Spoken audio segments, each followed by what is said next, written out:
Hello दोस्तों, नमस्कार। मेरे यूट्यूब चैनल में आपका स्वागत है। दोस्तों, आज जो है मंदिर का झामण बना रहे हैं।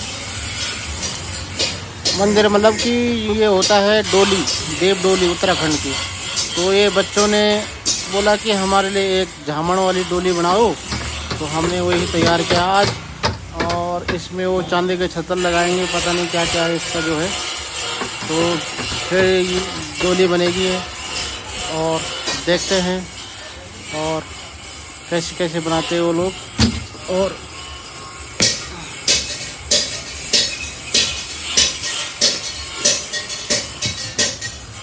प्रोसेस जारी है।